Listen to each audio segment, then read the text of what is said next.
হচ্ছে পশ্চিমা গোষ্ঠীগুলো, অর্থাৎ ইউরোপীয় ইউনিয়ন, ন্যাটো, ওয়ার্ল্ড ব্যাংক, তারপর হচ্ছে যে আরো বেশ কিছু সংগঠন আছে, বা G7, G20।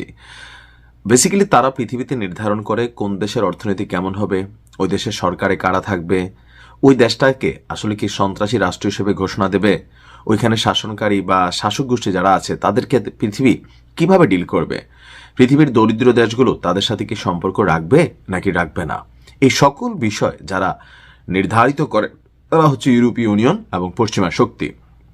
তবে এই পশ্চিমা শক্তির বিরুদ্ধে পাল্টা অবস্থান নেওয়ার মতন বুকের পাটা বা কলিজা এটা শুধু একটা রাষ্ট্রের আমি দেখলাম। আগে ছিল রাশিয়া, আর এখন হচ্ছে সেটা ইরান।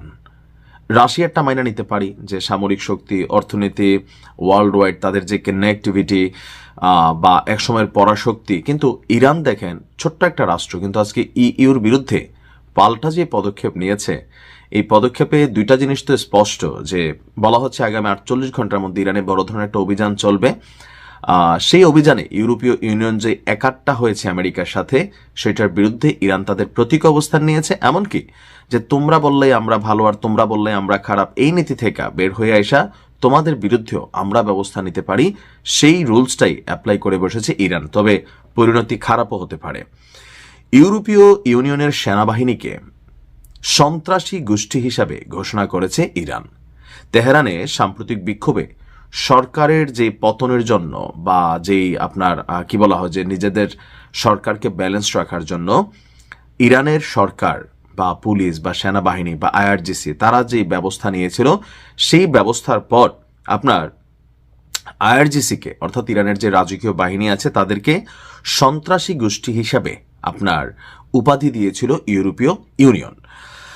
তো গতকালকে পার্লামেন্টে স্পিকার মোহাম্মদ বাঘের গালিগাফ, খুবই নামের মধ্যে একটা বাঘ ভাব আছে, কথাবার্তাও কিন্তু তিনি বিভিন্ন সময় এরকম হুঙ্কার টাইপের দেন। তিনি বলছেন আইআরজিসিকে সন্ত্রাসী সংগঠন হিসাবে ঘোষণার বিরুদ্ধে পাল্টা ব্যবস্থা হিসাবে ইরানের আইনের 7 অনুচ্ছেদের অধীনে ইউরোপীয় ইউনিয়নকেই পাল্টা সন্ত্রাসী গোষ্ঠী হিসাবে সিদ্ধান্ত নেওয়া হয়েছে।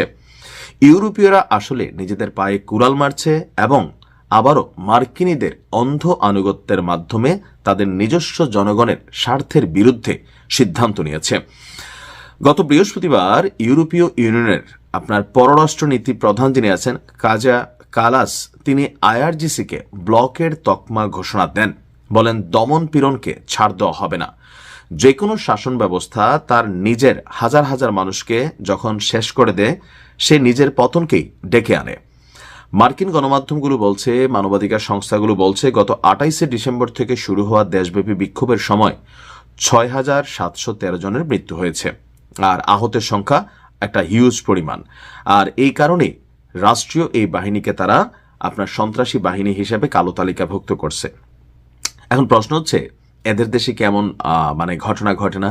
আপনাদের খেয়াল থাকার কথা, এই যে গ্রেটা থ্রুনবার্গ, ওই যে মেয়েটা মানবাধিকার কর্মী, ফিলিস্তিনের উদ্দেশ্যে ত্রাণবাহী পতাকা জাহাজ নিয়ে, আপনার খেয়াল আছে তো সারা পৃথিবী থেকে অনেকগুলো মানবাধিকার সংগঠন যখন সেখানে গেল, তো তাদেরকে যখন মাঝখানে গ্রেপ্তার করা হলো, এ নিয়ে সারা পৃথিবীতে ব্যাপক বিক্ষোভ, বিপুল পরিমাণ জনসমাগম, রাষ্ট্রের মধ্যে খোদ আমেরিকাতেও ছাত্র জনগণ রাজপথে নেমে এসেছিল। তখন মার্কিন যুক্তরাষ্ট্র বা তাদের পুলিশ, যুক্তরাজ্য বা তাদের পুলিশ, জার্মানি রাষ্ট্রের যারা পুলিশ আছে বা ফ্রান্সে, আপনারা নিশ্চয়ই দেখেছেন কেমন ঘটনা ঘটেছে, কিভাবে সিস্টেমকে ম্যানুপুলেট করা হয়েছে। তো ওই সময় কি আসলে হয় নাই কোনো কিছু? বিষয়টা হচ্ছে ওই যে প্রথমে বললাম যে তারা নির্ধারণ করবে আপনি কে আমি কে। তবে এরকম বিকল্প পদ্ধতি নেওয়া বা পাল্টা রিয়েকশন নেওয়ার মতন ক্ষমতা, এই জন্য সৌদির উপর খুব বেশি আস্থা রাখতে পারি না। আমি বলি বরাবরই, যখন যুবরাজ সালমান তিনি কোনো ভালো সিদ্ধান্ত নেন, সারা পৃথিবীর মানুষ, বিশেষ করে যারা মুসলিম কমিউনিটি আছে, বাংলাদেশ বা আমরা যারা আছি বাংলা ভাষাভাষী বা অন্য ভাষাভাষী, সবাই কিন্তু একটু সাহস পায় যে না, সৌদি যেহেতু একটা অবস্থান নিছে, ইরানের জন্য হোক যে কোনো রাষ্ট্রের জন্য হোক, এটা একটা শক্ত অবস্থান। কিন্তু যখন এই গোপন প্রতিবেদনগুলো আসে, এগুলোর সত্য মিথ্যা আল্লাহ ভালো জানে, যে এদের আসলে মুখোশ কয়টা। ভাবা যায় উপরে উপরে বলতেছে যে সৌদির মাটি, সৌদির আকাশ, সৌদির এরপরে হচ্ছে জলসীমা, কোনো কিছুই ইরানের বিরুদ্ধে ব্যবহার করতে দেবে না সৌদি। এমনকি তাদের দেশে থাকা যে সামরিক ঘাঁটিগুলো আছে সেগুলোকেও ব্যবহার করতে পারবে না মার্কিন যুক্তরাষ্ট্র। কিন্তু অপরদিকে যখন আমরা দেখি যে ওয়াশিংটনে এক গোপন বৈঠকে সৌদির প্রতিরক্ষা মন্ত্রী প্রিন্স খালিদ বিন সালমান তিনি একটা সতর্কবার্তা দিয়েছেন মার্কিন যুক্তরাষ্ট্রকে, অর্থাৎ ইরানের বিরুদ্ধে অভিযান যেন চালায়। কেন?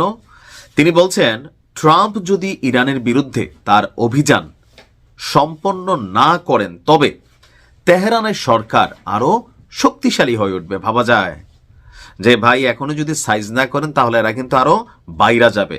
আর ওই বৈঠকে উপস্থিত 4টি সূত্র এই তথ্য নিশ্চিত করেছে যে সৌদি উপরে পানি ঢালতেছে, তলে দিয়ে গাছের গোড়া কাটতেছে। আপনার সৌদি আরবের প্রকাশ্য অবস্থানের ঠিক উল্টো মেরুতে এই মন্তব্য। জনসম্মুখে তারা মানুষ যা শুনতে চায় তাই বললেও মাত্র 3 সপ্তাহ আগে সৌদি যুবরাজ মোহাম্মদ বিন সালমানের সাথে কথা হয়েছিল, আর সেই কথার পরপরই আমরা দেখলাম যে ভিন্ন এক বার্তা। সৌদি যুবরাজের ছোট ভাই এবং সবচেয়ে বিশ্বস্ত সহযোগী হচ্ছেন সৌদির এই প্রতিরক্ষা মন্ত্রী খালিদ বিন সালমান। আপনি বিষয়টাকে কিন্তু হালকাভাবে নেওয়ার সুযোগ নেই। এই লোককে প্রতিরক্ষা মন্ত্রী যুবরাজের আপন ছোট ভাই।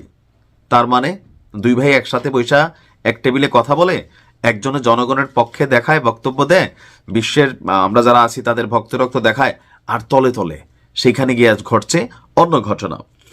ইরান নিয়ে আলোচনা করতে সম্প্রতি ওয়াশিংটন সফরে গিয়েছেন এই সৌদি যুবরাজের ছোট ভাই, যিনি প্রতিরক্ষা মন্ত্রী। পুরো মধ্যপ্রাচ্যে মার্কিন সামরিক অভিযান নিয়ে যখন তুলকালাম কাণ্ড, তখনই তেহরান নিয়ে এমন মন্তব্যে ক্ষুব্ধ হয়েছে বিশ্ব মুসলিম কমিউনিটি। উপসাগরীয় অঞ্চলে ট্রাম্পের যে বিশাল মার্কিন সামরিক শক্তি, হোয়াইট হাউসের কর্মকর্তারা জোর দিয়ে বলছেন যে এখনো চূড়ান্ত সিদ্ধান্ত হয়নি। ট্রাম্প সর্বোচ্চ চেষ্টা নাকি করছে কূটনৈতিক পথে হাঁটার। তবে এই মুহূর্তে এসে যখন সৌদির প্রতিরক্ষা মন্ত্রী খালিদ বিন মোহাম্মদ তিনি আপনার এমন মন্তব্য করেন, এটা নিয়ে খুবই ফুঁসে উঠেছে। হোয়াইট হাউসে দীর্ঘ বৈঠক করেছিল খালিদ বিন সালমান। সেখানে মার্কিন পররাষ্ট্রমন্ত্রী মার্কো রুবিও, প্রতিরক্ষা মন্ত্রী যুক্তরাষ্ট্রের পিট হেগসেথ, হোয়াইট হাউসের বিশেষ দূত স্টিভ উইটকফ এবং joint chief chairman general Dan Kane, তারা সবাই উপস্থিত ছিল। একটি সূত্র বলছে মূল আলোচনার বিষয় ছিল ইরানে আমেরিকার অভিযান নিয়ে সম্ভাবনা। সৌদি আরবের প্রকাশ্য অবস্থান বেশ সতর্ক হলেও ইরানের প্রেসিডেন্টের সাথে ফোনালাপকালে সৌদি যুবরাজের এমন মন্তব্যের পরে এই প্রতিবেদন যখন সামনে আসছে, তখন পর্দার আড়ালে থাকা খালিদ বিন সালমানের অবস্থান নিয়ে প্রশ্ন উঠেছে যে আসলে সৌদির অবস্থানটা কোন দিকে। আমার কাছেও একটু আশ্চর্য লাগছে যে আমরা সৌদির একটা গোপন চিঠি, আপনাদের খেয়াল থাকার কথা, এটা নিয়ে আমি নিজে একটা রিপোর্ট করছিলাম যে গত বছর ইরানের কাছে একটা গোপন চিঠি পাঠাইছিল যে আমেরিকা যেমনে বলে আপনারা পারমাণবিক কর্মসূচি এইভাবে মাইনে টেনে নিয়ে ভেজাল টাজাল করে না, যুদ্ধ লাগলে পারবেন না, আমরা ভালোর জন্য বলতেছি ভাই। কিন্তু আসলে কি এটা অবস্থান হইতে পারে? এখন ঠিক একই পথে আবার যখন ওয়াশিংটনে গিয়া তাদেরই অবস্থান, তাহলে সৌদি সম্পর্কে কি বলবো আমরা? কমেন্টে লিখতে পারুন। আসসালামু আলাইকুম।